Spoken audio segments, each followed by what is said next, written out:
A'udzu billahi minasyaitonir rajim. Bismillahirrahmanirrahim. Assalamualaikum warahmatullahi wabarakatuh. Waalaikumsalam Waalaikumsalam warahmatullahi warahmatullahi wabarakatuh. wabarakatuh. Alhamdulillah wasyukrulillah ala nikmatillah wassalatu wassalamu ala rasulillah Muhammadin wa ala alihi wa sahbihi wa mawalah. La haula wa la quwwata illa billahil aliyyul azim. Rabbi shrah li sadri wa yassir li amri wahlul 'uqdatam min lisani yafqahu qawli. Rabbi zidni ilma warzuqni fahma. Amma ba'du. Yang sangat mendapatkan anugerah dari Allah, ya, kemuliaan guru-guru kita, ya, kemudian yang terhormat yaitu Bapak Pembina, Bapak Dr. Andes Haji Soekardi, kemudian seluruh yang mengurus pengajian ini, rahimakumullah, yang terhormat juga hamba-hamba Allah yang disayang oleh Allah, yang dicintai Allah adalah para jamaah yang tetap insya Allah pada pagi hari ini tetap istiqomah, tetap teguh, ya, untuk bisa bersama-sama kita mengaji, bersama-sama kita mengkaji juga, ya, dan yang kita kaji ini Bapak Ibu seperti yang sudah kita lalui, ya, sejak mulai awal. Jadi hari ini saya mengambil tema yang mudah-mudahan aja tema ini nanti bermanfaat untuk panjenengan semua, yaitu mengenai kami dan kita semua ini ingin sebenarnya menyaksikan dan juga ingin mengambil pelajaran. Ya, demikian itu memang. Suka duka rumah tangga Rasulullah Shallallahu Alaihi Wasallam ini khusus, ya, dengan istrinya, ya, yang dicintainya, yaitu Sayyidah Khadijah. Istilah orang Jawa itu Siti Khadijah. Bapak Ibu yang dimuliakan Allah, Nabi Muhammad itu juga pernah menyampaikan, ada dalam satu hadis yang insya Allah sudah saya sampaikan pada pekan yang lalu, supaya kita juga bisa ingat saja. Ada Rasulullah bersabda di dalam hadis riwayat Ahmad ini, Imam Turmudi ini juga, itu ada hadis begini, hasbuka min nisa'il alamin. Cukup bagimu 4 wanita, ya, yang terbaik di dunia. Yang pertama Maryamu binatu, ya, Imran. Ini yang pertama itu Maryam bintu Imran. Itu kemarin Bapak Ibu, ya. Wa Khadijatu bintu Khuwailid. Dan ini Rasulullah bersabda begitu. Nah, itu Khadijah bintu Khuwailid. Nah, kemudian wa Fatimatu bintu Muhammad. Fatimah, ya, anak perempuannya Muhammad. Itu maksudnya Nabi kita Muhammad Shallallahu Alaihi Wasallam. Kemudian wa Asiyatu imro'atu Fir'aun. Yaitu Siti Asiyah, istrinya Fir'aun. Nah, Bapak Ibu, dalam ajaran agama kita yang kita pelajari ini, ya, Muhammad Shallallahu Alaihi Wasallam ini menikah dengan Khadijah. Jadi yang pada pertemuan yang lalu sudah kita bahas bagaimana romantisnya Khadijah ini dengan Rasulullah. Sampai-sampai Khadijah ini Bapak Ibu itu punya keinginan, punya inisiatif untuk melamar Nabi kita Muhammad Shallallahu Alaihi Wasallam. Jadi melalui sahabatnya, ya, yaitu ini Bapak Ibu yang kemarin gitu, itu eh, sahabatnya yang bernama ini Muniyah itu ya. Jadi yang kemarin itu sudah kita lalui. Nah, Bapak Ibu, ya, maka pasangan Rasulullah dengan Khadijah ini tinggal di rumah sang istri. Jadi kita ketahui tinggalnya itu di rumah Khadijah. Begitu menurut beberapa ulama sejarah. Ada beberapa orang yang juga ikut tinggal di rumah Khadijah ini. Jadi tidak cuma hanya Rasulullah dengan Khadijah saja. Tetapi ada Ali bin Abi Thalib itu, ya, sepupu Rasulullah ini. Itu juga ikut karena memang sepupu Rasulullah Ali bin Abi Thalib ini memang ikut Rasulullah itu sejak usia 10 tahun, Bapak Ibu. Kemudian ada namanya Zaid bin Harisah. Jadi Zaid bin Harisah ini seorang budak. Tapi budak ini pembelian sahabat yang namanya Hakim bin Hizam. Itu keponakannya Siti Khadijah, Hakim bin Hizam ini. Ya. Kemudian budak yang namanya Zaid bin Harisah itu diberikan, ya, kepada Khadijah.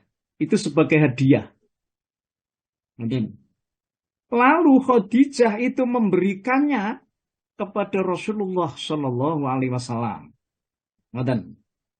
Jadi Zaid bin Harisah ini juga tinggal di rumah bersama Nabi. Jadi rumahnya Khadijah ini. Selain itu, Bapak Ibu, di antara yang tinggal bersama Nabi Muhammad itu adalah ini, putranya Khadijah, ya, dari Bapak Halah itu. Namanya Hindun bin Abu Halah. Ini anak laki-lakinya Khadijah, Bapak Ibu. Tapi namanya Hindun. Ya. Yang kemudian menjadi anak tiri Nabi Muhammad Shallallahu Alaihi Wasallam. Jadi banyak orang yang diurus oleh Rasulullah itu. Ada di rumahnya Rasulullah ini, ya. Jadi ada di rumahnya Khadijah ini. Juga disebutkan, ya, dalam sejarah ada namanya Barokah. Ya, ini pelayan ayah Rasulullah dulu. Ya, pelayannya Siti Aminah. Yaitu namanya Barokah. Tetapi itu digelari Ummu Aiman. Ummu Aiman, Bapak Ibu. Kalau budaknya Khadijah itu namanya Maisarah, ya. Lalu ini Ummu Aiman itu ibu asuh Nabi Muhammad SAW. Jadi Aiman ini ikut tinggal, ya, di rumah, ya, Khadijah ini, ya, di rumah Nabi Muhammad SAW. Kemudian keduanya mulai membangun kehidupan rumah tangga dengan penuh harapan akan kebahagiaan. Ini Rasulullah dengan Siti Khadijah maksudnya. Oke, Bapak Ibu yang dimuliakan Allah, Nabi Muhammad Shallallahu Alaihi Wasallam, ya, sepanjang para ahli sejarah sangat mencintai istrinya Khadijah ini. Begitu pula sebaliknya, Khadijah ini yang kita ketahui adalah seorang saudagar, sukses dan kaya. Ya. Tidak keberatan dengan latar belakang suaminya yang sederhana ini. Jadi kalau bahasa kita itu Rasulullah itu asalnya, kalau kita ibaratkan itu masih jadi orang yang tidak punya, jadi tidak kaya. Dan ya Rasulullah ini tidak suka kemewahan, Bapak Ibu. Ya, makanan dan minumannya itu juga sederhana banget, memang itu, ya. Karena apa? Memang kalau kita lihat Rasulullah itu sejak kecil, ya, begitu kehidupannya. Nah, akan tetapi memang Rasulullah ini memang berasal dari keturunan yang terhormat sebenarnya. Tetapi ia bukan orang yang kaya. Ya, yang membuat Khadijah itu mengagumi Rasulullah ini, menurut sumber-sumber ulama sejarah Islam, adalah karena kualitas daripada akhlaknya. Jadi karena mulia akhlaknya itu dan kejujurannya. Itulah ya yang menyebabkan Siti Khadijah ini sangat simpati kepada Rasulullah, juga karena postur tubuh Rasulullah ini memang ganteng, Bapak Ibu. Yang kemarin sudah digambarkan oleh ulama sejarah. Bapak Ibu yang dimuliakan Allah, jadi pasangan ini hidup sangat bahagia. Khadijah tetap berbisnis seperti biasa. Dan Muhammad Shallallahu Alaihi Wasallam suaminya itu ikut membantunya. Ya, setelah nikah ini, maka posisi ya Rasulullah ini saat ini beralih, di mana asalnya itu dari seorang buruh, maksud gitu, yang bekerja untuk pemilik modal, bahasanya begitu, Bapak Ibu. Akan tetapi sekarang Rasulullah itu menjadi semacam manajer kecil dalam perusahaan istrinya ini. Bapak Ibu, rupanya juga tidak ada keterangan yang pasti dari ahli sejarah apakah Rasulullah ini membantu perniagaan istrinya secara penuh waktu atau hanya paruh waktu saja. Ini tidak ada keterangan. Dalam sumber-sumber sejarah lebih banyak fokus, rupanya para ahli sejarah itu menceritakan tentang kegiatan sosial dan spiritualitasnya saja. Itu lebih banyak fokus seperti itu. Diketahui oleh para ahli sejarah, jadi sejak Rasulullah Muhammad ini menikah dengan Khadijah, itu beliau semakin dermawan ya kepada fakir miskin dan para budak. Ya, perilaku ini sebenarnya sudah biasa dilakukan sejak Rasulullah ini belum menikah, Bapak Ibu, dan menjadi semakin intens ketika Rasulullah ini berumah tangga. Jadi memang ini orang-orang pilihan, ya. Lantaran begitu seringnya Rasulullah ini mendarma baktikan hartanya kepada mereka yang sangat membutuhkan. Jadi membuat kehidupan keluarganya sendiri itu sangat sederhana. Ya, dengan kedermawanan beliau terhadap orang-orang yang membutuhkan, khususnya di kota Mekah ini, maka posisi sosial Rasulullah ini, maksudnya ini belum diangkat jadi nabi, Bapak Ibu, saya sebut Rasulullah ya, semakin meningkat. Beliau kini tidak lagi diremehkan sebagai anak yatim piatu dari keluarga yang tidak begitu kaya. Muhammad Rasulullah ini kini adalah seorang lelaki dewasa yang sudah berumah tangga. Bahkan beliau sekarang berubah menjadi orang yang sangat dihormati di kalangan masyarakat Mekah. Walaupun ya Rasulullah ini sekarang statusnya telah menjadi suami, maka beliau tetap menempatkan istrinya Khadijah ini pada posisi kedudukan yang sangat tinggi dan utama untuk mendampingi beliau ya Muhammad Shallallahu Alaihi Wasallam. Bapak Ibu, sepanjang hidupnya. Oleh karena itu keadaan ini telah disebutkan dalam satu hadis. Jadi Imam Bukhari dan Muslim ini meriwayatkan dalam satu hadis, ya, sebaik-baik wanita langit itu adalah Maryam binti Imran tadi, Bapak Ibu. Dan sebaik-baik wanita bumi adalah Khadijah binti Khuwailid. Itu Imam Bukhari dan Muslim ini meriwayatkan, ya. Juga Imam Bukhari dan Muslim meriwayatkan suatu hadis dari Aisyah. Ini Aisyah ini, ya, pernah berkata, ini istri Rasulullah, aku, kata Aisyah, tidak pernah cemburu kepada istri-istri Nabi, kecuali kepada Khadijah, katanya. Sekalipun aku tidak pernah bertemu dengannya, Ya, Rasulullah itu apabila menyembelih kambing, ia selalu berpesan, kirimkan daging kepada teman-teman Khadijah. Ini Rasulullah itu ya pernah menyembelih kambing lalu dagingnya itu disuruh agar supaya dikirimkan kepada sahabat-sahabat Khadijah. Pada suatu hari aku memarahinya. Jadi maksudnya Pak Aisyah ini Bapak Ibu rupanya marah gitu. Cemburu gitu Bapak Ibu. Lalu aku katakan, Khadijah, lagi-lagi Khadijah, katanya begitu. Cemburu ini. Kemudian Rasulullah itu bersabda, sesungguhnya aku telah dikaruniai cintanya, kata Rasulullah begitu. Masya Allah. Imam Ahmad juga meriwayatkan hadis dari sahabat Masruq, dari Aisyah juga Bapak Ibu. Ia berkata, ya Aisyah ini berkata lagi, ya dalam satu hadis yang lain. Ya, ini Imam Ahmad ini meriwayatkan. Hampir Rasulullah itu tidak pernah keluar rumah. Ini kata Aisyah.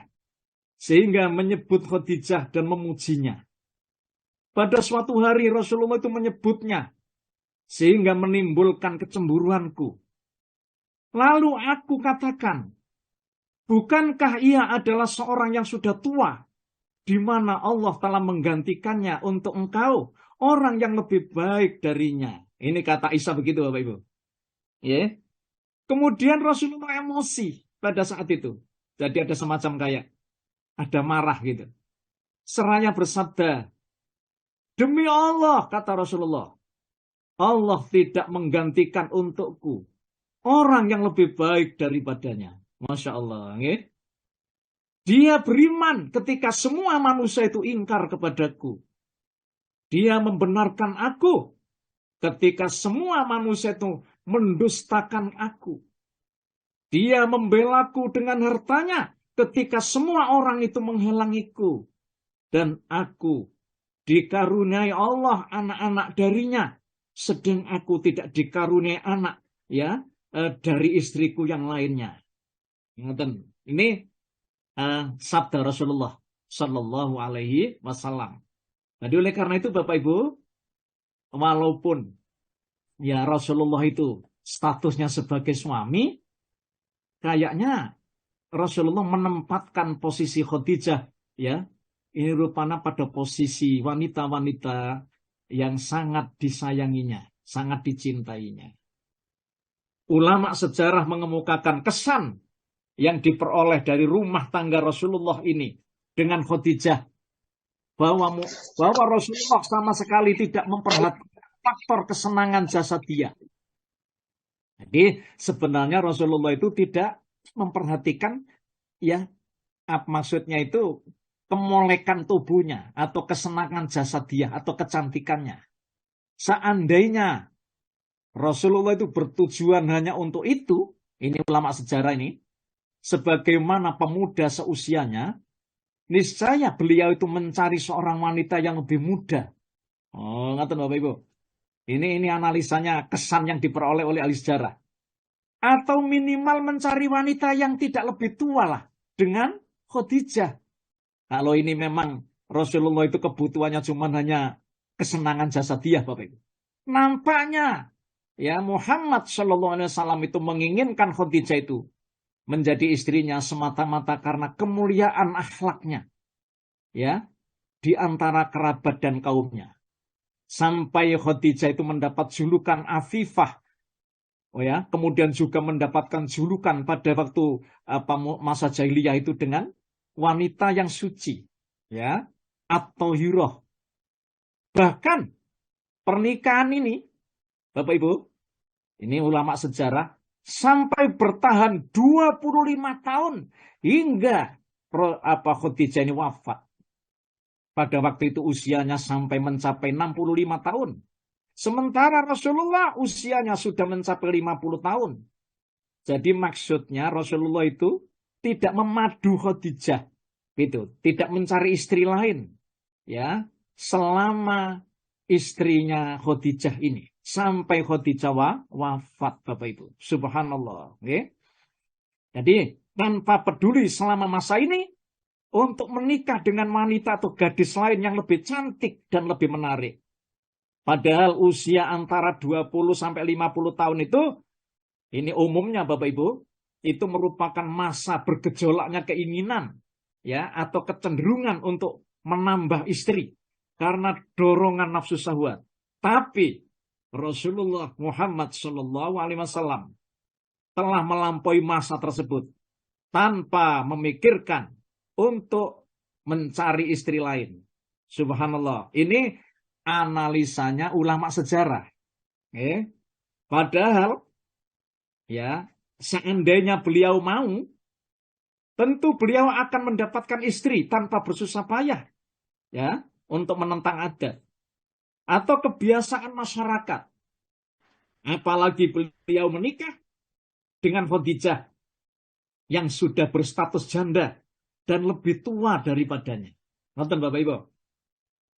Oleh karena itu hakikat ini akan membungkam mulut orang-orang yang hatinya terbakar oleh dendam kusumat ya kepada agama Islam dan kekuatan pengaruhnya dari kalangan misionaris dan orientalis yang dengan antek-antek mereka. Jadi mereka itu menuduh Rasulullah itu haus seks. Nonton Bapak Ibu. Karena istrinya banyak. Nonton. Lah, oleh karena itu sudah cukup ya sebagai bukti bahwa Muhammad Shallallahu Alaihi Wasallam selama mempunyai istri Khadijah itu sampai bertahan 25 tahun ya, dan Rasulullah rupanya ya Bapak Ibu itu tidak tidak mencari istri lain selain Khadijah ini. Ngaten. Oleh karena itu mereka para orientalis itu mengira ya dari tema pernikahan Rasulullah akan dapat dijadikan sasaran empuk untuk menyerang agama Islam dan merusak citra nama baik Rasulullah Muhammad Sallallahu Alaihi Wasallam. Mereka rupanya juga membayangkan ya akan mampu mengubah citra Muhammad ini di mata semua orang sebagai seorang sekmania yang tenggelam dalam kelezatan jasadiah. Mereka bermaksud menggambarkan Rasulullah sebagai seorang pemburu seks yang tenggelam dalam kelezatan jasadiah. Padahal tema pernikahan Rasulullah ini saja sudah cukup sebagai jawaban untuk membantah tuduhan-tuduhan mereka. Ngeten Bapak Ibu, naudzubillah min dzalik, nggih. Bapak Ibu yang dimuliakan Allah Subhanahu wa taala. Jadi ini analisa ulama sejarah mencatat bahwa Rasulullah Muhammad Shallallahu Alaihi Wasallam itu berumah tangga dengan Khadijah ini bertahan sampai kurang lebih 25 tahun ya. Itu kalau dicatat sejak tahun 596 Bapak Ibu sampai 621 Masehi. Itu menurut ulama sejarah.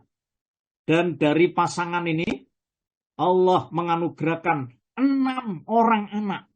Masya Allah. Ini dari rahim Khadijah Bapak Ibu. 6 orang anak. Nah padahal Khadijah itu usianya sudah cukup lumayan sepuh ya. Usia 40 tahun masih bisa memproduk 6 orang anak. 5 anak yang lahir sebelum beliau diutus menjadi Rasulullah Muhammad, menjadi Nabi. Jadi mereka adalah, ini anak yang pertama ini, yang sepuh ini Al-Qasim namanya. Makanya Rasulullah itu disebut Abul Qasim. Ya, putra pertama ini laki-laki Bapak Ibu. Wafat ketika masih berusia 2 tahun. Nah, kemudian yang kedua, putrinya namanya Zainab. Ya, binti Rasulullah Shallallahu Alaihi Wasallam. Yang ketiga, ini Sayyidah Ruqayyah. Ya. Nah, kemudian yang keempat, Ummu Kulsum. Kan. Dan 5 itu Fatimah. Ya, binti Rasulullah Shallallahu Alaihi Wasallam. Sedang yang keenam, Bapak Ibu. Ini ada yang, itu tadi kan saya sebut. Dari pasangan ini Allah menganugerahkan 6 orang anak. Kan gitu. Ya. Sedang yang keenam ini adalah laki-laki, Bapak Ibu. Bernama Abdullah. Yang dilahirkan setelah kenabian. Jadi Rasulullah sudah diangkat jadi Nabi. Ini menurut ulama sejarah. Lalu Abdullah ini masih lahir. Masya Allah. Oke. Abdullah ini mendapat sebutan At-Thohir. Ya. Sedang Abdullah ini juga wafat, Bapak Ibu, ketika masih berusia 4 tahun. Jadi, ya, Bapak Ibu, anak laki-laki, ya, Rasulullah ini itu semuanya sudah wafat. Jadi ngaten. Kemudian Bapak Ibu, sebenarnya Rasulullah itu mempunyai anak laki-laki lagi, tetapi dengan ibu yang berbeda. Ngaten. Itu Bapak Ibu namanya Ibrahim, tapi ibunya berbeda. Yaitu lahir pada tahun 8 Hijrah. Jadi Rasulullah sudah ada di Madinah. Lah, dari seorang ibu namanya Maria Kibtiyah. Jadi Maria Kibtiyah ini hamba sahaya, milik Nabi, yang dihadiahkan oleh Raja Mukoikis, itu Raja Mesir, ya, penguasa Iskandaria, kepada Rasulullah. Tapi Ibrahim ini wafat juga pada tahun yang ke-10. Usianya, rupanya Ibrahim ini masih usia 17 bulan, Bapak Ibu. Jadi 17 bulan masih ya. Lah, ya. Adapun anak-anak perempuan beliau dari Ibunda Khadijah, usianya masih bisa mencapai masa mereka nikah. Juga masih mendapati ayahnya diutus menjadi seorang nabi dan rasul, dan mereka semua masuk Islam.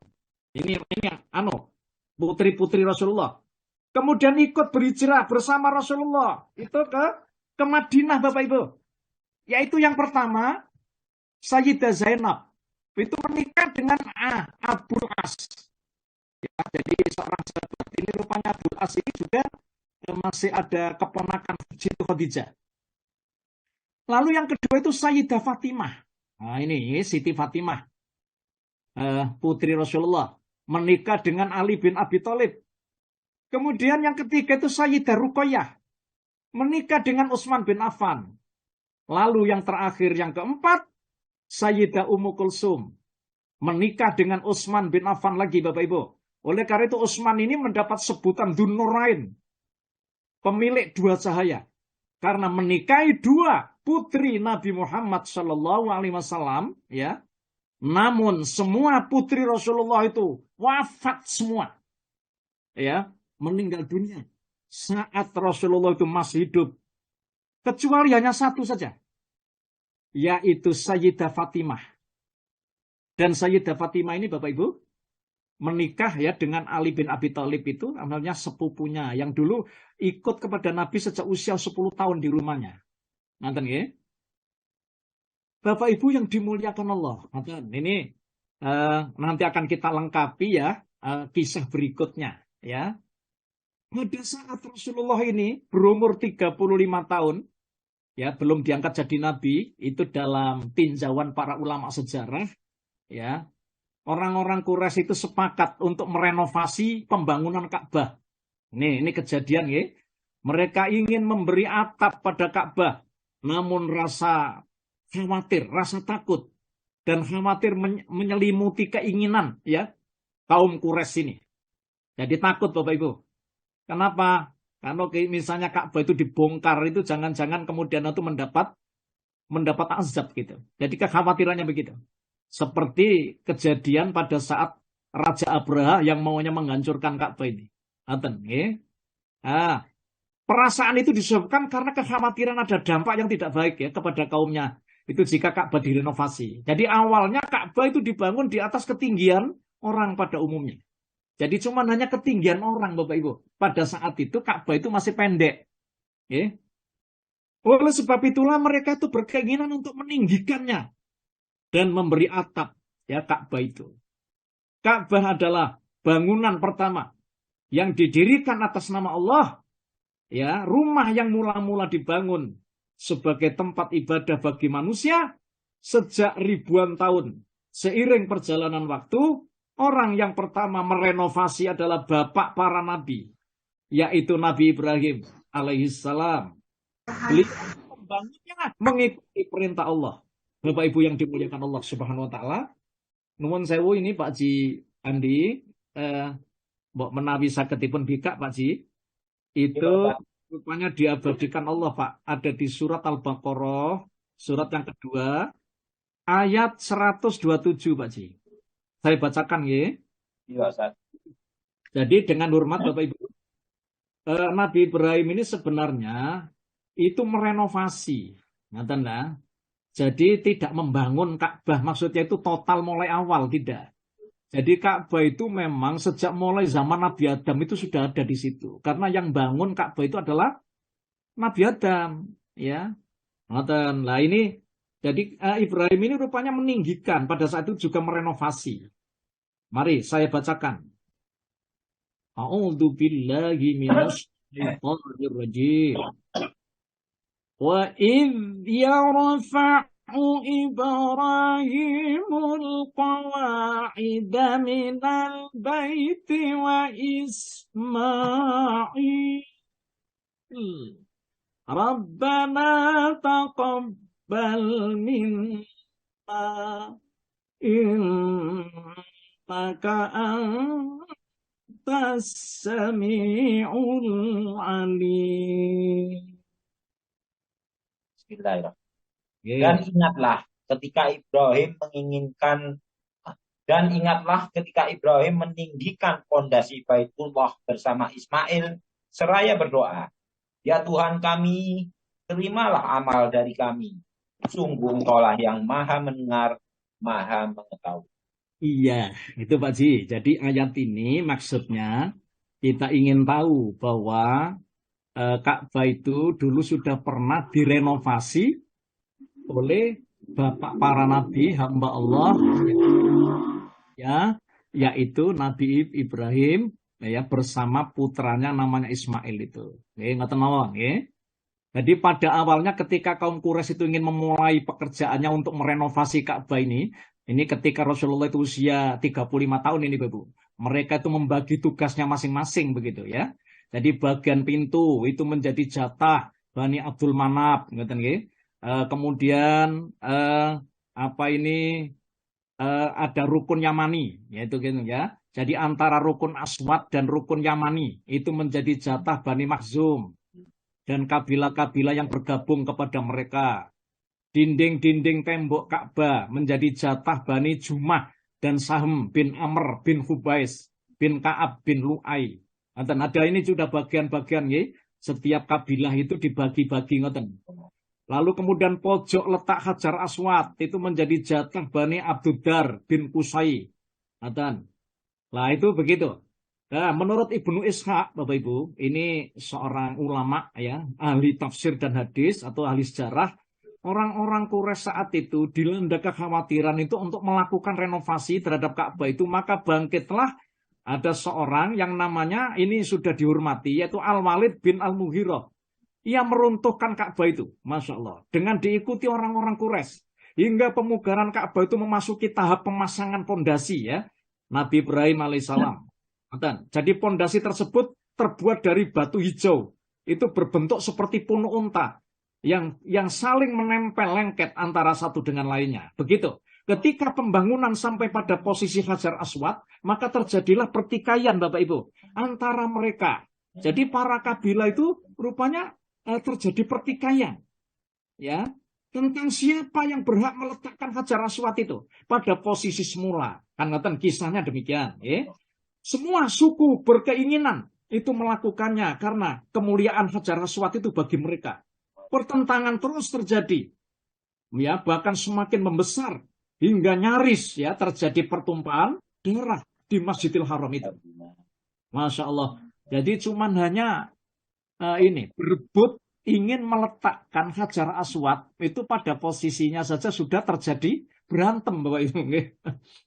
Namun ada seorang tokoh yang dihormati pada saat itu namanya Abu Umayyah bin Al-Mughirah menawarkan usulan. Ini usulannya kepada keputusannya itu diserahkan kepada orang pertama yang masuk masjid dari pintunya. Jadi siapa orang yang pertama masuk masjid ya dari pintunya, mereka pun menyetujui usulan itu. Jadi siapa itu? Ya, sosok orang yang pertama itulah ya di dalam sejarah yang saya baca di ini Rafiqil Maktum Itulah Rasulullah Muhammad Sallallahu Alaihi Wasallam. Ingatkan. Jadi ya atas kehendak Allah. Jadi ternyata orang yang pertama masuk itu adalah Rasulullah. Tadi mereka segera berseru. Itulah dia alamin. Ingatkan mereka. Kami rela. Dia yang memutuskan. Dia adalah Muhammad. Ya, ingatkan. Itu Bapak Ibu. Ketika Rasulullah itu bertemu dengan mereka, maka diceritakan kepadanya, ya, apa keadaan atau perihal kesepakatan yang telah mereka sepakati untuk meletakkan Hajar Aswad itu. Kemudian Rasulullah berkata, jika demikian, serahkan kain selendang kepadaku, kata Rasulullah begitu. Serahkan selendang, kain selendang kepadaku, kata Rasulullah. Maka mereka menyerahkan kain selendang kepadanya. Lalu Rasulullah rupanya menggelar kain selendang itu. Lalu mengambil batu hitam itu Bapak Ibu, Hajar Aswad yang diperebutkan itu. Kemudian meletakkannya di atas kain selendang itu dengan tangannya sendiri. Jadi Rasulullah seraya mengajak kepada semua kepala kabilah, jadi pemimpin-pemimpin suku tadi memegang ujung-ujung kain ini. Lalu mengangkatnya bersama-sama. Subhanallah. Ngaten Bapak Ibu nggih? Mereka mengikuti perintah Rasulullah Muhammad Sallallahu Alaihi Wasallam ketika mereka tiba di tempat Hajar Aswad itu. Rasulullah mengambil Hajar Aswad itu dari kain tersebut, lalu meletakkan di tempatnya semula. Lalu melanjutkan pembangunan Ka'bah itu. Bapak Ibu, dari peristiwa ini, ini dalam sejarah Rasulullah rupanya masih belum diangkat jadi nabi. Menurut ulama sejarah kan usianya masih 35 tahun. Rasulullah terbukti memiliki kecerdasan dan kemampuan besar untuk menengahi kaum-kaum yang berselisih. Tentu saja semua itu berkat pertolongan dan taufik dari Allah yang telah menjadikan Rasulullah Muhammad itu sebagai pengemban risalah dan kenabian. Ini salah satu di antara pelajaran yang bisa kita ambil. Itu juga menunjukkan kecerdasan, kebijaksanaan dan kemampuan Muhammad Shallallahu Alaihi Wasallam untuk menganalisa masalah, kemudian memikirkan solusi yang paling tepat untuk menyelesaikan masalah itu. Masya Allah. Hal ini juga menunjukkan tingginya penghormatan kaum Quraisy itu kepada seorang pemuda yang sudah bersuami ini Bapak Ibu yang namanya Rasulullah Muhammad ini. Di tengah para tokoh Quraisy. Hanya Nabi Muhammad di masa itu sampai-sampai dijuluki oleh masyarakat Quraisy itu dengan sebutan Al-Amin. Rasulullah juga disukai oleh kalangan kaum Quraisy. Mereka tidak meragukan kejujuran ucapannya, kemuliaan akhlaknya, serta ketulusan ketika dimintai pertolongan. Masya Allah. Oleh karena itu Bapak Ibu, ini yang membuat Khadijah menjadi seorang istri pada waktu itu sangat kagum dan sangat menghormati beliau dengan kemuliaan itu. Ini dalam sejarah Bapak Ibu yang kita telusuri. Bapak Ibu yang dimuliakan Allah. Khadijah radhiyallahu anha adalah seorang wanita yang berakhlak mulia. Rasulullah Shallallahu Alaihi Wasallam juga memiliki akhlak yang sangat agung dan mulia. Mereka menjalani kehidupan tahun demi tahun sampai akhirnya tibalah Rasulullah itu menerima wahyu pada saat berusia 40 tahun itu. Bapak Ibu, ini penelusuran ahli sejarah. Jadi lebih tepatnya itu 15 tahun setelah menikah dengan Khadijah. Wahyu yang datang kepada Nabi Muhammad diawali dengan mimpi-mimpi. Jadi Rasulullah itu, Bapak Ibu, sebelum wahyu itu turun, Rasulullah itu sudah mimpi-mimpi. Jadi kadangkala Rasulullah Muhammad itu melihat mimpi yang sangat jelas. Istilahnya itu mimpi yang benar. Ru'yatus shadiqah. Seperti cahaya yang terang. Setelah Nabi Muhammad sering bermimpi itu beliau diberikan oleh Allah suka menyendiri. Bahkan pada saat itu Rasulullah itu rupanya melihat kaumnya Bapak Ibu. Yang rupanya mereka itu penyembah berhala. Masya Allah. kemudian moralnya itu rusak, kan ngoten. Jadi Rasulullah akhirnya kemudian suka menyendiri. Maka beliau pun pergi ke Gua Hira, Bapak Ibu. Jadi panjenengan insya Allah pernah naik ya ke gunung ini. Ini kalau Jabal Nur itu Bapak Ibu letaknya antara rumah Rasulullah, antara Masjidil Haram itu dengan ini Jabal Nur atau Gunung Nur ini, itu rupanya hanya lebih kurang 6 kilo. Atau 6 kilo. Ya. Mudah-mudahan panjenengan sudah melihat. Tetapi panjenengan rupanya pernah naik. Karena sekarang sudah ada kayak semacam undak-undak gitu. Kemudian di atas Jabal Nur ini termasuk gunung yang paling tinggi di sekitar itu. Dan pada saat itu, ya, rupanya kita juga mikir, Bapak Ibu, bagaimana Rasulullah bisa naik ke gunung itu. Mestinya kan melalui jalan setapak, begitu. Ya. Dan Khadijah pada saat itu, Masya Allah, istri tercintanya itu, pernah naik ke atas gunung itu, Bapak Ibu. Ya, pernah naik ke atas gunung itu. Apa itu? Membawa perbekalan. Masya Allah. Gitu, ya. Nah, membawa perbekalan naik ke atas itu. Jadi karena itu betapa ya Khadijah istrinya itu rupanya sangat setia ya dan sangat sayang kepada suaminya. Masya Allah. Bahkan Bapak Ibu ya Rasulullah ini pernah juga dikirimi salam oleh Allah. Ya melalui malaikat Jibril. Nonton Bapak Ibu. Ada dalam satu riwayat Rasulullah bersabda ya ketika Rasulullah ini rupanya sudah berada di atas gua itu, maksudnya di atas gunung itu, itu Rasulullah didatangi oleh malaikat Jibril, lalu kemudian menyampaikan kepada Rasulullah, wahai Muhammad, ya, jika, istrimu Khadijah nanti sudah sampai kepadamu dengan membawa perbekalan ini, jadi Khadijah sangat sayang kepada suaminya. Dia tahu benar bagaimana perangai suaminya itu. Jadi rupanya membuatkan perbekalan itu. Nonton. Jadi akhirnya Rasulullah ya, sebagaimana disebutkan dalam satu hadis itu, hadis ini dari Aisyah Bapak Ibu. Ya datanglah ya kebenaran. Saat beliau berada di Gua Hira itu, malaikat Jibril datang kepadanya dan berkata, bacalah Muhammad. Beliau menjawab, aku tidak bisa membaca. Maka malaikat Jibril itu memegangku dan memelukku sangat kuat. Hingga hampir tidak bisa bernafas, kata Rasulullah. Kemudian melepaskanku dan berkata, bacalah Muhammad. Beliau menjawab, aku tidak bisa membaca. Maka malaikat itu memegangku dan memelukku sangat kuat. Ya, yang kedua kalinya sampai hampir tidak bisa bernafas. Kemudian melepaskanku dan berkata lagi, bacalah Muhammad. Beliau menjawab, aku tidak bisa membaca. Tiba-tiba malaikat itu memegangku kembali dan memelukku untuk ketiga kalinya dengan sangat kuat. Lalu melepaskanku. Ini kisah Rasulullah. Dan berkata lagi, bacalah.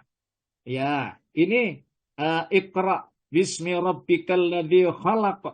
Khalaqal insana min 'alaq. Iqra wa rabbukal akramul ladzi 'allama bil qalam 'allamal insana ma lam ya'lam. Bapak Ibu, betapa Rasulullah sangat takut pada saat itu ya berjumpa dengan makhluk yang luar biasa ini yang belum dikenal pada waktu itu. Akhirnya beliau lari Bapak Ibu ya turun gunung, Masya Allah. Dengan kondisi gemetar dan bergegas hingga masuk ke rumah Khadijah. Lalu beliau berkata, selimutilah aku, selimutilah aku. Ini para ulama menyebutkan ya, bahwa di antara kemuliaan akhlak Khadijah adalah dia tidak banyak bertanya kepada suaminya. Ketika ya Rasulullah itu ingin segera diselimuti, maka dia pun segera menuruti perintahnya saja. Jadi tidak bertanya. Ya, selimuti aku Khadijah. Langsung diselimuti Bapak Ibu. Tidak menunggu-nunggu maupun bertanya. Ketika Nabi mulai tenang dan berkata, ini Khadijah berkata, ya, bahwa beliau itu khawatir dengan dirinya. Maka Khadijah berucap begini, fawallah, La yukhzikallahu abada. Ini kata Khadijah. Innaka latasilur rahim. Wa tasdukul hadis wa tahmilul kal. Ya. Wa takrid dhaif. Wa takrid dhaif. Wa tu'inu ala nawaibil haq.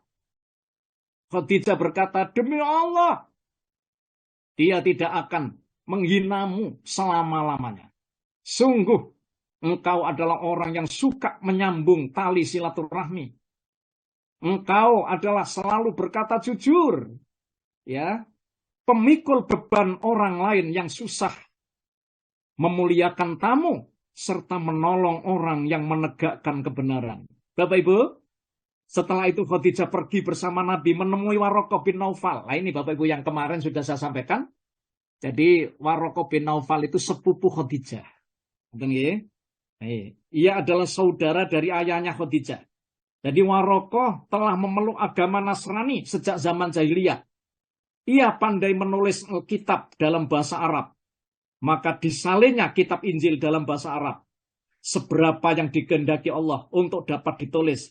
Namun, Bapak Ibu menurut ulama sejarah, usianya Waraqah ketika itu sudah lanjut dan itu matanya sudah tidak bisa melihat. Khadijah berkata kepadanya, wahai paman, dengarkan kabar dari anak saudaramu ini. Waraqah berkata, wahai anak saudaraku, apa yang terjadi atas dirimu? Lalu Rasulullah menceritakan kepadanya, ya, atas peristiwa yang telah dialaminya itu. Ngoten Bapak Ibu. Waraqah berkata, ini adalah namus. Gitu. Jadi setelah Rasulullah bercerita itu, namus itu malaikat Jibril yang pernah diutus Allah kepada Nabi Musa. Ya. Seandainya, aku nanti masih hidup ketika kamu diusir oleh kaummu. Jadi Nabi Muhammad waktu itu terperanjat. Apakah mereka akan mengusir aku, Waraqah? Waraqah menjawab, naam, iya, benar. Ya. Tidak ada seorang pun yang diberi wahyu seperti engkau, kecuali pasti dimusuhi orang. Jika aku masih mendapati hari itu, niscaya aku akan menolongmu, Muhammad. Ya, sekuat kemampuanku. Tidak berapa lama kemudian Waraqah itu wafat, Bapak Ibu. Ya, begitu. Itu hadis ini sah, diriwayatkan oleh Imam Bukhari. Ya, kalau saya lihat itu pada hadis yang ke-6982 dan juga diriwayatkan oleh Imam Muslim ada di nomor 3028 ya dengan lafadz Imam Bukhari. Ketika Khadijah mengucapkan kata-kata indah yang menenangkan suaminya itu bukan wahyu Bapak Ibu, karena Nabi Muhammad baru saja diangkat menjadi nabi dan tidak ada yang mengetahuinya. Akan tetapi Khadijah adalah wanita yang cerdas. Dia melihat pengalaman, ya. Jadi sunatullah yang berlaku adalah jika orang itu berbuat baik kepada orang lain, maka dia tidak akan dihina oleh Allah.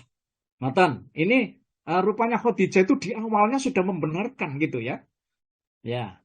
Khadijah mengatakan itu adalah rangka menenangkan hati Nabi Muhammad. Jadi artinya Khadijah itu dalam rangka menenteramkan hati Rasulullah. Ketika Rasulullah itu dilanda gundah gulana tadi. Berangkat dari peristiwa yang agung dan mulia ini, inilah yang perlu diperhatikan bagi para wanita. Ya, jadi nuwun sewu sebagai seorang muslimah, ngambil pelajaran ini. Ya, istrinya selalu menenangkan hati suami, bukan menambah kegelisahan hati suami. Bapak Ibu, karena suami telah menghadapi berbagai macam masalah, misalnya baik masalah kantor, kan masalah perdagangan, ya, masalah kerja keras, ini dimarahi, ya, pimpinan misalnya, atau permusuhan dengan kawan dan lain sebagainya. Maka tugas wanita muslimah adalah menenangkan hati suami, sebagaimana Sayyidah Khadijah ini meringankan beban daripada kesusahan suaminya. Masya Allah, begitu. Ini pelajaran Bapak Ibu yang bisa kita petik. Kemudian kesabaran Khadijah ketika putri-putrinya ini diceraikan. Ini ada dalam satu sejarah di Rahiqil Maktum itu yang saya baca. Bapak Ibu, sebelum Rasulullah itu diangkat menjadi nabi, beliau itu memiliki 3 putri yang telah menikah. Jadi 3 putrinya telah menikah. Tapi Rasulullah belum diangkat jadi nabi. Ya. Mereka adalah Sayyidah Zainab, itu yang pertama, menikah dengan Abul As ya, bin Ar-Rabi' tadi, yang merupakan keponakan Khadijah tadi, Bapak Ibu. Oke. Kemudian yang kedua, Sayyidah Ruqayyah, menikah dengan Utbah bin Abu Lahab. Jadi Ruqayyah ini rupanya pada saat itu sebelum dinikah oleh Utsman bin Affan, itu sudah nikah berarti janda Ruqayyah ini. Ya, dengan putranya Abu Lahab pamannya. Namanya Utbah, ya. Dan Sayyidah Ummu Kulsum menikah dengan Utaibah bin Abu Lahab. Jadi itu rumahnya bersaudara nih. Di mana keduanya adalah keponakan Rasul. Iya kan? Namanya anak pamannya kan Bapak Ibu. Para ulama menyebutkan bahwa pernikahan antara Zainab dengan Abul As, ini Zainab, putri Rasulullah yang pertama, yang maksudnya kedua, maksudnya setelah Abul Qasim, gitu, adalah atas keinginan dari Khadijah ini, yang Zainab ini. Ketika Nabi Muhammad mulai berdakwah, jadi sudah diutus jadi Nabi, orang-orang Quraisy itu datang kepada menantu Nabi ini. Siapa menantunya? Utbah bin Abi Lahab dan Utaibah bin Abi Lahab ini. Datang Bapak Ibu. Menyuruh mereka untuk menceraikan ya semua putri Muhammad ini. Tujuan mereka adalah agar ya Muhammad SAW dan Khadijah, ya istrinya itu merasa gelisah. Karena semua putrinya menjadi janda. Jadi ini rupanya Bapak Ibu mendiskreditkan nama baik ini, citra Rasulullah ini. Sehingga Nabi Muhammad berhenti dari dakwahnya. Biar begitu maksudnya. Mereka datang kepada Utbah bin Abu Lahab dan menyuruhnya agar menceraikan istrinya Ruqayyah ini. Ya, tidak hanya itu, mereka juga menawarkan wanita mana yang dikehendaki setelah dia menceraikannya. Hei Utbah, kamu minta apa? Ceraikan itu. Ruqayyah itu. Nonton Bapak Ibu. Mereka itu datang juga kepada Utaibah, adiknya. Ya, Utaibah bin Abi Lahab ini. Menyuruhnya agar menceraikan Ummu Kulsum. Sekaligus menawarkan wanita yang cantik ya sebagai penggantinya. Jika dia mau menceraikannya, akhirnya dia pun menceraikan istrinya. Jadi dicerai Bapak Ibu. Subhanallah. Pada saat itu Rasulullah rupanya sudah menjadi Nabi dan Rasul. Jadi ini rupanya juga ingin menghancurkan nama baik Nabi. Bapak Ibu. Ya. Akan tetapi ketika mereka datang kepada Abul As ini kan istrinya Zainab, suaminya Zainab, ya, menyuruhnya untuk menceraikan Zainab, maka Abul As tidak menuruti permintaan mereka. Begitu. Maka jadilah Ruqayyah dan Ummu Kulsum. Ini janda Bapak Ibu. Para ulama menyebutkan bahwa setelah itu Allah menyelamatkan mereka berdua. Sayyidah Ruqayyah dinikahi oleh Utsman bin Affan. Ya. Namun setelah Ruqayyah ini wafat, dia meninggal, maka Utsman bin Affan menikahi Ummu Kulsum, adiknya. Bapak Ibu, jadi Utsman bin Affan ini Bapak Ibu menikahi 2 putri Rasulullah. Ini kisahnya tadi yang sudah saya sebut di awal tadi. Jadi setelah Ruqayyah wafat, kemudian adiknya yang bernama Ummu Kulsum ini dinikahi oleh Utsman bin Affan. Dan butuh kita ketahui Bapak Ibu, Utsman bin Affan ini juga masih saudara dengan Aisyah, istri Rasulullah Shallallahu Alaihi Wasallam. Maka yang paling sedih adalah ibu mereka, Khadijah. Akan tetapi bagaimana Khadijah tetap sabar untuk menghadapinya. Subhanallah. Bapak Ibu yang dimuliakan Allah. Pun ya, ini saya teruskan sedikit ya. Rasulullah ikut menemani Nabi Muhammad ketika Bani Hashim diboikot. Dikisahkan oleh ulama ahli sejarah pada saat tahun kelima kenabian. Ini 5 kenabian. Orang-orang kafir Quraisy sudah sangat terganggu dengan dakwah Nabi Muhammad SAW.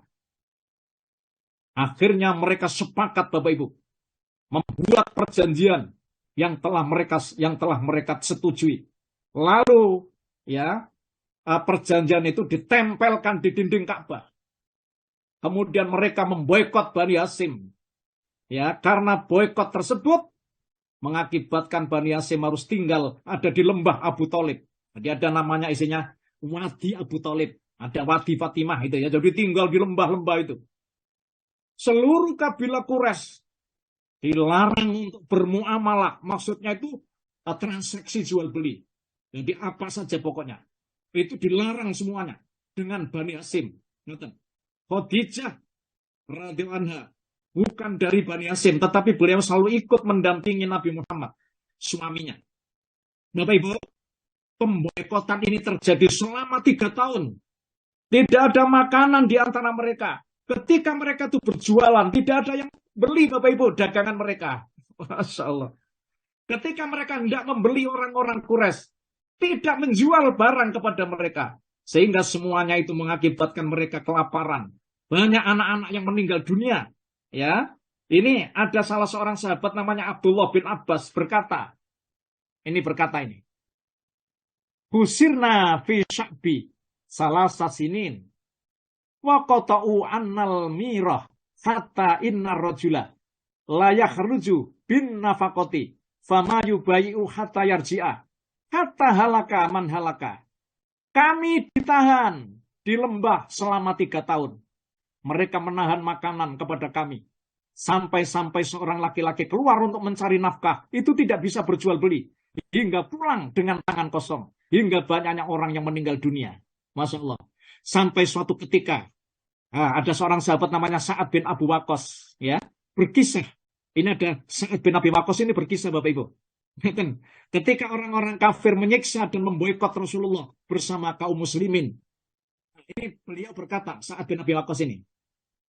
Kharajtu minal lail ya abul wa idza ana asma'a biqaqati syai'in tahta bauli fa idza qit'atu jildi ba'ir fa akhadtuha fa husaltuha summa ukhraqtuha fa wada'tuha bainal hajarain summa stafaftuha wa saribtu alayya minal ma' fa qawitu alayya thalathan. Masya Allah. Pada suatu malam, ini ya Sa'ad bin Abi Waqqas cerita, aku pergi keluar hendak kencing. Tiba-tiba aku mendengar sesuatu yang berderik di bawah air kencingku itu. Ternyata itu adalah potongan kulit unta yaitu, Masya Allah, yang kering. Lalu aku mengambil kulit unta itu dan membersihkannya. Kemudian aku membakarnya kulit unta itu. Dan aku letakkan di antara 2 batu. Kemudian aku mengangkatnya. Maksudnya menumbuk kulit itu. Ya, sehingga menjadi hancur. Jadi artinya kulit tadi itu Bapak Ibu di blender ngeten bahasanya. Tapi itu dengan batu. Lalu diminum itu. Ya, karena memang pada saat itu kan diboikot Bapak Ibu dari sudut pandang keekonomian ya. Sehingga aku merasa kuat selama 3 hari. Jadi habis minum, tapi minum kulit unta yang tadi dikencingi tadi. Jadi artinya situasi ini rupanya sangat genting pada waktu itu. Karena pada saat itu rupanya kaum Quraisy yaitu melarang untuk bermuamalah atau bertransaksi jual beli apapun dengan keluarga Hasyim ini. Subhanallah. Ini dalam sejarah namanya pemboikotan ekonomi. Dan ini selama 3 tahun. Pada saat-saat pemboikotan itulah Khadijah selalu ikut mendampingi Nabi. Subhanallah. Pada masa tersebut ketika itu Khadijah dibantu oleh keponakannya. Yaitu Hakim bin Hizam. Ya, Hakim bin Hizam itu membawa makanan kepada Khadijah radhiyallahu anha. Meskipun Hakim bin Hizam adalah seorang musyrik. Jadi pada saat itu belum masuk Islam. Dari suku Quraisy. Ya, tapi dia sayang kepada Khadijah radhiyallahu anha. Dan dia tahu bahwa Khadijah bersama Nabi sedang diboikot oleh orang-orang kafir. Bapak Ibu, ya, Hakim bin Hizam ini selalu mengirim makanan kepada Khadijah ini. Suatu ketika Abu Jahal itu mengetahui gelagatnya mengirim makanan ini, sehingga membuatnya marah. Ini Abu Jahal, ya. Ketika keduanya sedang bertikai, tiba-tiba muncullah ya Abu Al-Bukhtari dan berkata kepada Abu Jahal, "Wahai Abu Jahal, biarkanlah dia karena hanya ingin memberikan makanan kepada bibinya." Jadi ini kan bibinya Bapak Ibu, ya. Lalu Hakim bin Hizam dan bergerak menuju tempat tempat Khadijah. Jadi intinya Khadijah dalam pemboikotan bersama Nabi dibantu oleh keponakannya yang mengirim makanan kepada Khadijah ini radhiyallahu anha. Berdasarkan riwayat-riwayat yang sahih ini Bapak Ibu terbukti Sayyidah Khadijah adalah wanita pertama yang menyambut dakwah Rasulullah, juga wanita yang pertama masuk Islam dan beriman ya dengan iman yang luar biasa sesungguhnya kepada Allah dan Rasulnya. Beliau adalah mukminah pertama yang begitu besar pengorbanannya terhadap dakwah Islam. Beliau sangat mendukung dakwah Rasul dengan jiwa dan hartanya. Sayyidah Khadijah, istri setia yang selalu mendampingi Rasulullah dan ikut menanggung beban yang amat berat akibat ejekan, penghinaan, dan penolakan yang kejam dari orang-orang kafir Quraisy pada waktu itu. Masya Allah. Kurang lebih 25 tahun. Ya, Sayyidah Khadijah menemani Rasulullah, mendampingi Rasulullah menjadi istrinya. Ya, dalam suka duka maupun duka, kepergian Sayyidah Khadijah menyisakan pengalaman hidup yang indah di hati Rasulullah dan kaum muslimin. Tidak ada seorang pun di kota Mekah yang berkata bahwa Sayyidah Khadijah pernah menyakiti seseorang. Dalam riwayat hadis yang sahih, Jibril pernah memberi kabar gembira 2 kali kepada Khadijah melalui Muhammad Rasulullah ketika masih hidup di dunia ini. Masya Allah. Yang pertama ia mendapat salam dari Allah, ya, yang disampaikan melalui 7 lapis langit dan malaikat Jibril sendiri. Kedua, ia mendapat rumah di surga yang terbuat dari bambu, mutiara, emas, ya, tanpa terdengar bising maupun menimbulkan kelelahan. Bapak Ibu, Sayyidah Khadijah sosok wanita yang sangat inspiratif dalam berjuang di jalan Allah. Beliau adalah sosok teladan ideal bagi muslimah yang nyata kontribusinya bagi Islam dan nyata pula kemuliaan akhlaknya. Menurut para ulama sejarah, Sayyidah Khadijah adalah figur paling tunduk kepada perintah Allah. Ngoten nggih? Paling memahami kebenaran dan syariat Allah, penolong agama Allah, selalu menjaga hak-hak suaminya, sangat berbakti kepada keluarga dan putra-putrinya, simpatik kepada yang miskin, dan penolong orang-orang yang terdolimi. Perjalanan hidup mendampingi dakwah Islam bersama dengan Rasulullah. Beliau orang yang pertama kali beriman kepada Allah dan Rasulnya, dan sangat setia kepada Rasulullah, yang rela memberikan seluruh hartanya untuk berdakwah. Masya Allah.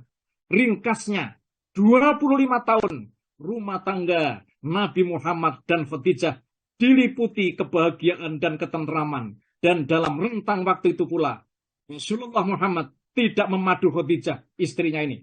Baru setelah Khadijah wafat, beliau memilih poligami ini.